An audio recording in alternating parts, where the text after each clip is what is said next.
Welcome to the Frank Farmer Loomis Show. I'm Frank Farmer Loomis, your host, and we love to talk about all things Cincinnati, architecture, art, you name it. And one of the great jewels in the crown of the Queen City, as tried as that sounds, it's true, is Union Terminal downtown in the West End. And it's a real success story. Look at it now, it's going gangbusters as a museum center. And I thought it would be fun today to take a look at the background of Union Terminal. And boy, do I have a special guest in the second segment for you, all about Union Terminal. He was there when, and he's still there. And his name is Roland Johnson, and we'll be talking about that. But when we look back to Cincinnati, there's one thing we have to go all the way back to the 1840s, and that's the Industrial Revolution.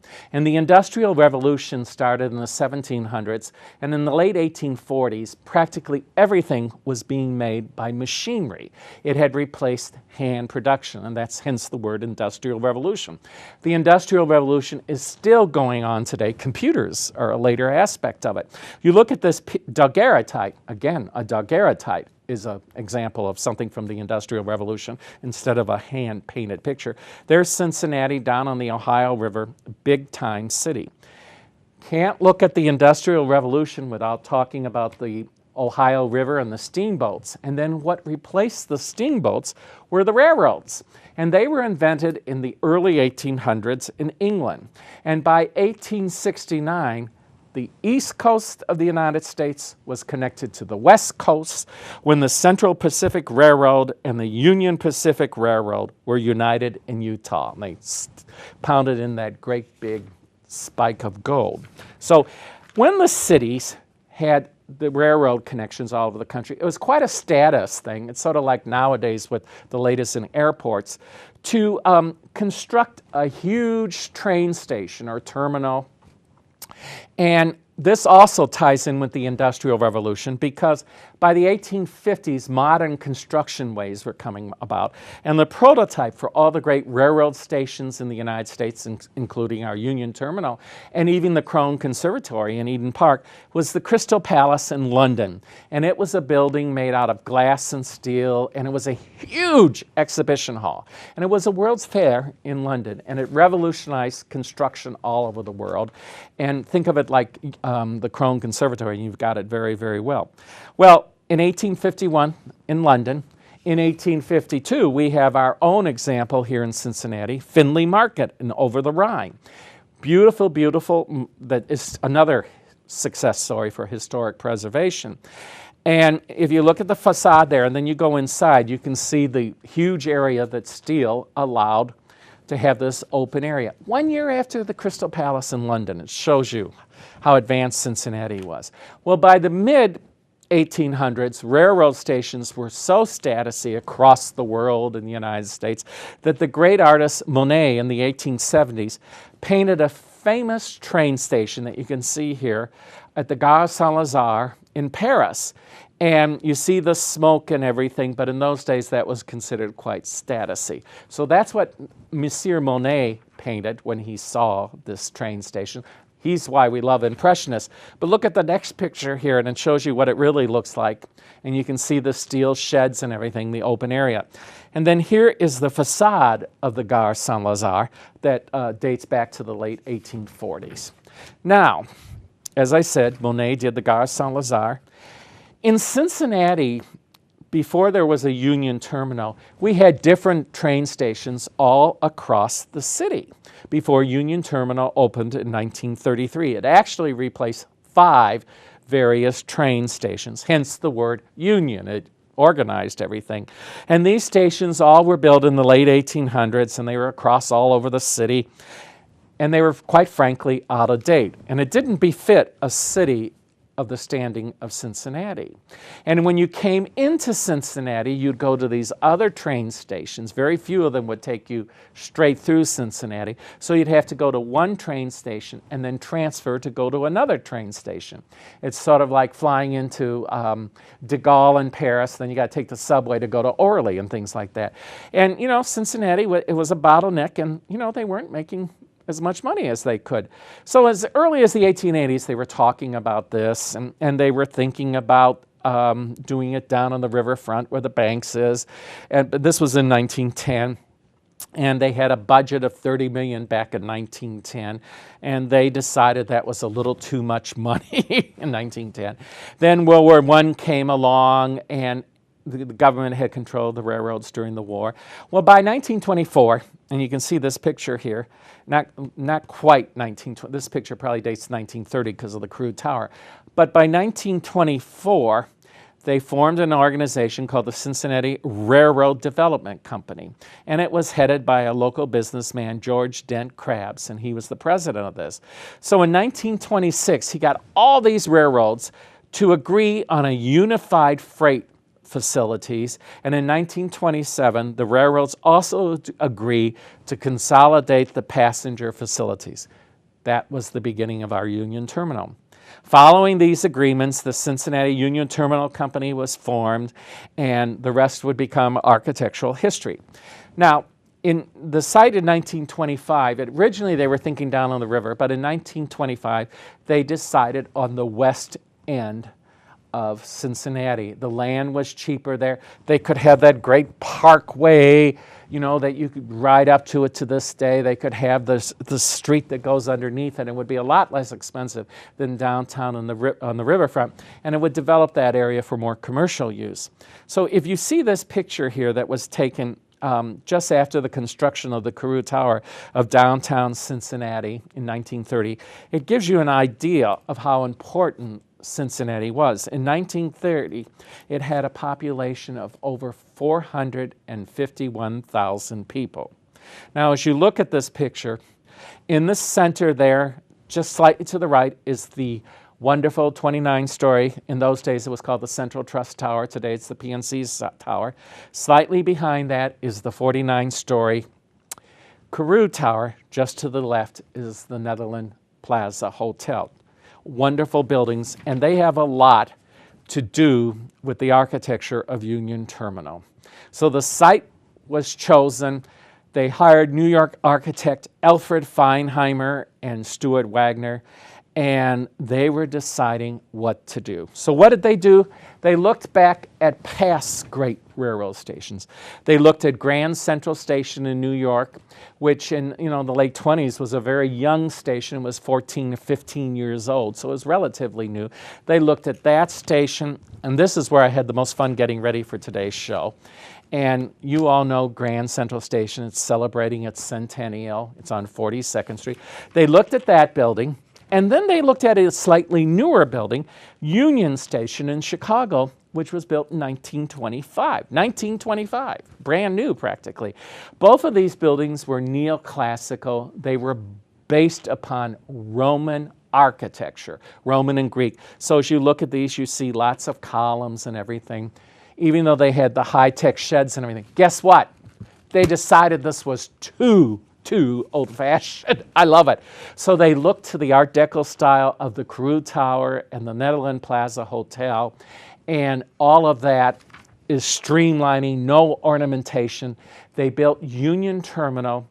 It was finished in 1933, a building that was so streamlined, so modern, so Art Deco, that all these years later in the 21st century, it's entirely as modern as if it had been built yesterday. And what's one little thing, when we talk to Mr. Roland Johnson in the next segment, he's going to be talking about some mosaics at Union Terminal, and they were used to decorate the walls. And they held up better pieces of glass, rather than paintings that would acquire all the grime and everything of a train station. Shows you how practical and modern Union Terminal is. I can't wait for you to meet Roland Johnson in the next segment, so stay tuned.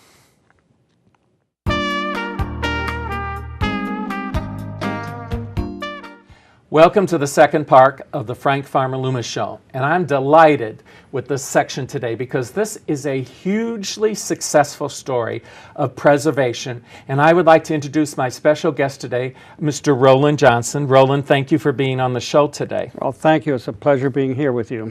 And it's all revolving around Union Terminal downtown. You know, Roland, I like to write books, so I wrote a little book about you that you have in your hands there. Okay. And you know, isn't there that famous, was it a poem, La Chanson de Roland? Yes. The Song of Roland? This is Le Livre Aha. de Roland, the Book of Roland. And you live here in Cincinnati. Correct, yes. And how long have you lived here? Almost 50 years. And where were you born? I was born in Brooklyn, New York. In Brooklyn, New Yeah, York. A lot of famous people from Brooklyn, New Oh, York. yes, that's right. So what brought you to Cincinnati? Well, it was work. I got a job here, basically. And so I moved away from my beloved New York and picked up my career here in Cincinnati. I'm holding a wonderful flyer that you all can see. And I don't want to keep you guessing anymore because this is Roland's life. This is his life. In 2008 was the 75th anniversary of the construction of Union Terminal. Yes. And this wonderful flyer here has the 75 years. Why don't you just start at the beginning and just tell us this? It's a fascinating story. The picture of the little baby there, is that for Gerber cereal? No. No. This was a sketch made by the artist Vinhold Rice of me as a baby. And I was about 16 months old or so, lived in Brooklyn, New York, and he had his studio in Manhattan or Greenwich Village, let's say around 14th Street. In Greenwich Village. This is great. Yeah. So he had an artist studio there, and it had models, and he had a school there. It was classes, and everything was going on. It was a rich turmoil of art and confusion and so forth. And I posed for this sketch as a baby, and he did it. It's really in a rust color Conte crayon. And so that was my profile. Well, he loved those colors of oranges and rusts and everything. We'll talk about that. So you did that in Greenwich Village, and did you get paid for this? Yes, I did. I got, the whole thing was a series of 6 days, actually. Most of the time I played around on the floor, but I got paid $5 a day. So 6 days, let's see, $30. That was a huge amount of money. Oh yeah, and it went into my bank account. It was my first paycheck, and it started off my college savings fund. Yeah. And I know you've told me in the past you went to the World's Fair of 1939, so maybe Yes. some of that money went towards that, visiting that fair. Oh yes, I visited the fair. So you posed for him, and this first drawing we have here is your profile. Correct. Mm-hmm. And I don't want to ask your age, but how old were you approximately at that time? I estimate it was around 16 months 16 months. Yeah, so it was around 1933, spring, summer, let's say. Now, did your mother tell you all about the story growing up, or did it sort of get... Well, I really heard more about it later. Later? Yeah, And so I moved here to Cincinnati in the 60s. And so she asked me, did you see the train station? And what'd you say? Oh, no, what about it? I hardly was aware of what that was, and then she filled me in on the story. Well, in the late 60s, Union Terminal was kind of at a real low point because I moved here in 73, and there was, I don't even want to say it out loud, but there was talk of destroying it and everything. And thank God it wasn't. So it was kind of at a low point at that time, That's right, yeah. And so there was a department store that got put in there, and Oh, yeah. So it was definitely a Would low you say point, the yeah. artist's name again, please? Vinhold Rice, R-E-I-S-S. He was a very famous artist. Exactly. And I was looking him up, and I have some information. He was very much famous for doing paintings of Native Americans and things like that. And I found one that's in a museum in California, and the Native American is in a Hudson Bay blanket, which has the stripes, the oranges and the reds, which ties in right to you because that picture with the Hudson Bay blanket reminds me of the rotunda when you first walk in to Union Terminal. Let me tell them where you are, and you can tell everybody about it. You walk in, everybody, and then to your left, above the food court, how nicely convenient, is the mosaic murals with Roland. And tell us about that. Well, I'm really being held by my mother, but it wasn't my mother. It was a surrogate mother, you might say. The mural mother. Yeah, mural mother. It was a model of Vinhold Rice, and she was holding me, and we were in profile, facing to the left. And as you walk into the museum rotunda, I'm, as you said, to the left, about 10 o'clock position. Above the food court. above the food court. And we were in a procession of pioneer people. So it represented the settlement of the West. And so the artist was, looking for a baby or a child to be held by this pioneer woman, and it seemed like I fit the bill. And of course, the railroads were part of developing the United States and the Western expansion. Yeah.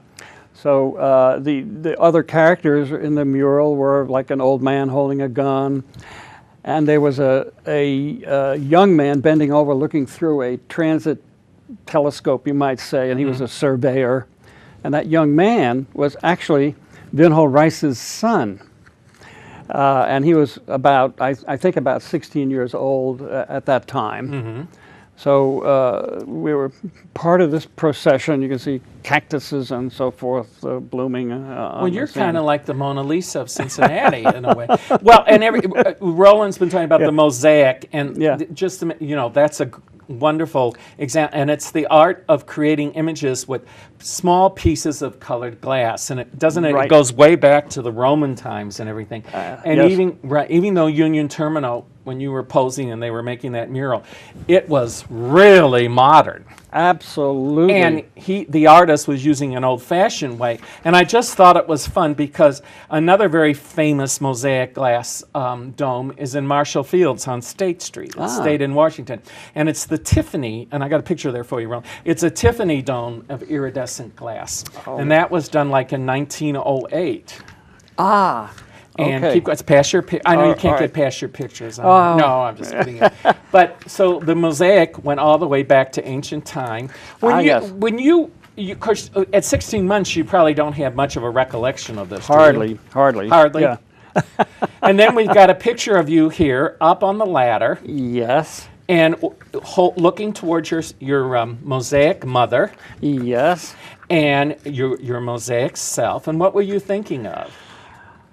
Well, this was taken this year, this picture of me up on it was like a scissor lift. Oh, I know, but what were you thinking when you saw that? Did you, I was it's wonderful. Stunned to be so close to my own image, and I put my hand up, on the image of my hand, and it was really an overwhelming moment. Because in the close-up here, Mosaic Mother is holding your hand. My hand. Yeah, the child's hand. The child's hand. Mosaic child, you. The mosaic child, yes, that's right. Did you ever take your biological, this is getting mother to see this? Did she ever get to see it? Absolutely. What did Mrs. Johnson say? Well, I can't recall, except that I can say that when I moved here to Cincinnati, and then she visited, my parents visited me, and I took them to the train station, and they looked at it and admired it, and my father said, "How do you get to work? Do you take the train?" If we were smart, we'd have that subway, wouldn't we? That's a whole nother show, the subway. You're right. How do you get to, and what'd you tell him? You took a horse and carriage? Well, no, it wasn't that way. It didn't work that way here. But, coming from New York, you always took a train or a subway to where you were going, I love the mural because when you walk in, it is so colorful with the yellows and everything. Absolutely. It's a sunny day. I am so glad that your mother and dad both got Mr. and Mrs. Johnson got to see it. Oh, absolutely, yeah. And your wife has seen you there too. Oh, absolutely. Now I hear some fun, Roland. I got some fun. Yeah. Okay. One of the things that I had a ball getting ready for this show today was that in the 21st century, Roland, we kind of look back and we think that Union Terminal is kind of old-fashioned, maybe, or that that it's over 80 years old. It's just it's 80 years old. Maybe you don't, but maybe the 25-year-olds do. Okay, yeah. We put ourselves in their eye. And of course it's not. It's as Art Deco. It's as modern as yesterday. Absolutely. Well, in the first part of the show, I was talking about how railroad stations were being built in the United States and in Europe and everything. And St. Louis has an incredible example there. It was built about 1893. And do you think that looks kind of old-fashioned compared to ours? Well, What's your I reaction think there? so. It almost looks like H.H. Richardson or something It like does that. look like Yeah. Richardson, like our city hall. Exactly. It's Yeah, sort of- yeah. They have all these words, Richardson-esque and Yes, that's right. Chateau-esque. It's very Yes, old-fashioned yes, with the tower yes. and everything, but it's beautiful. Oh, It's, yes, absolutely. And it's been restored as a visitation center and things like that. Mm-hmm. But I think that Cincinnati's putting all these museums there has been incredible. So yes. if you turn the page, next Yes. side is a station that I'm sure you remember from your childhood. That's Pennsylvania Station, which yes. was torn down, everybody, in the early 60s, which should never have been torn down. What's your impression looking at that? Oh, I think it's a magnificent structure. I have been there, and I have, in fact, commuted from there from Long Island, because the Long Island Railroad went in one side, and the Pennsylvania Railroad went out the other side. And so I understand from my art history classes that this was modeled almost exactly from the baths of Caracalla, Roman emperor, and this was the most fabulous bathhouse. And so this is that kind of structure, and I've seen even some recent reconstructions of that, and yes, it's like that. And it was just a shows magnificent building. way, to come into New York City, either from east or west. In fact, I went west from there too. I would take the Lehigh Valley train out of there by electric locomotive, and then we'd switch to the Iron Horse and go to Pennsylvania. So I went in one and out the other. And looking at that picture, Yeah. it is a beautiful building. Yes. And looking at that picture, it really does sort of, there's no such thing as good taste. It's what everybody likes, what you like and whatever. But Yeah. it does show how compared to Union Terminal, Oh, it yes. is a little old-fashioned. Oh, absolutely. It's Roman, And then I've got all kinds of things here for Oh, you. yeah. If you look Okay. at the next picture, everybody, one of the places at Union Terminal, besides looking at your mural there, Yes. is the ice cream parlor. Roland, Oh, when you yes. walk in, Roland is up in the air on the left above the food court. Yeah. But when you walk in and you turn it immediately right, there's this tea room or ice cream parlor. Right. And it was made by Rookwood Pottery. Yep. And you see all the colorful tiles and everything in there. And William Hensel, one of the great artists, Yes. was one of the ones that designed that. Do you like that? Or Oh, yeah, I was very pleased. I mean, I went in there and I had ice cream. Yes, absolutely.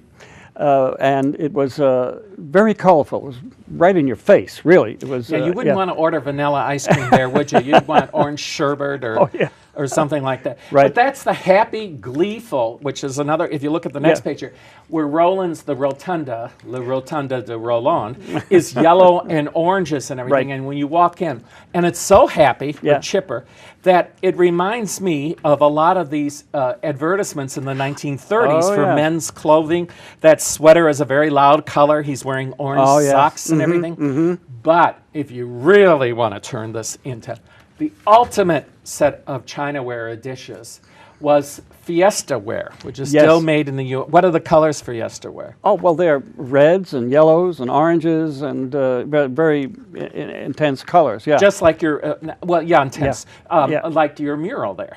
Right. Right. And I love that. And now, Rookwood Pottery made the ice cream parlor there. Yeah. But keep going there. And they did something. How do you like this book about Roland? See, Oh, it's a story of my life. story there. Keep going. One of the most popular things yes. that Rookwood made in the 1930s was what, Roland? What are those? Bookends. The bookends. Yes. The curvy bookends. And recently, a pair sold at Riley Humler's auctions, Humler and Nolan, for $6,250. And they were designed, I'm reading my notes here, by Arthur Connick, and they were made in 1933 in honor of the Union Terminal. And they were done in white, and they're about 4.5 inches high by 7 inches long. And Riley Humler says this set is the holy grail among bookend collectors, the Wow. holy grail. So that set sold for $6,250. It's very, but Now, with the Renaissance rebirth of Rookwood pottery, they are making new ones. And if you see that, that's in the brown glaze there. And same size, and it's made from the old molds for $225. Ah. Now, let's get back to you. You're not only on a wall, Roland's everywhere in this town. He's got the button there. What's going on at the Duke Center downtown? Well, there is, if you get to go past it on 6th Street, that corner there, northeast corner. Of 6th and Plum. Plum, okay. And had to think a minute there. Okay. But they are painting a mural, and it's a group of young artists called Artworks. And what they have done is taken squares Okay. of close-ups of hands in the And murals. you're in there. We've got pictures. I'm in there. We have pictures of you. Roland, Yeah. I want you to go to the last page because Yeah. I don't think you need to worry about this, but you see the picture of Roland looking at himself. Go to the very, no, I don't think we need to worry about it. Go to the last page in the book about Roland. Yeah, yeah. You know, in ancient times, there was an artist, keep going, that's you again. Yes. And go to There here. you go. Ah. Caravaggio did, I don't think Oh. we need to worry about this with you, but he did a famous painting called Narcissus. And in Greek mythology, Yeah. this is the guy who fell in love with his own image. So I don't think we worry about you, but I just want you to be careful about that, okay? Okay, no, I'll be careful. Caravaggio, the famous attack, that's in a museum in Rome, Uh-huh. but, you know, with the button and everything. It has been an absolute pleasure to have you on the Frank Farmer Loomis Show today, Roland. A living legend, historic preservation that's not only successful, but going gangbusters at Union Terminal. Thank you so much. It's been a pleasure. And I know your mom and dad up there are probably glowing, and they know that. So Well. it's been a pleasure, Roland, and we look forward to talking to you again about it on the 100th anniversary. Wow. Well, we hope. Thank you, Roland. Thank you so much. And thank you for watching the Frank Farmer Loomis Show. I hope you've enjoyed it as much as Roland has, and I've had a ball getting ready with it and talking about Roland. Now, in the upcoming Frank Farmer Loomis Show, we mentioned Rookwood bookends. We're going to be talking about Rookwood past and the Renaissance of Rookwood, how it's going on now and going gangbusters. I want to thank everybody here at the station for all their help and look forward to seeing you again.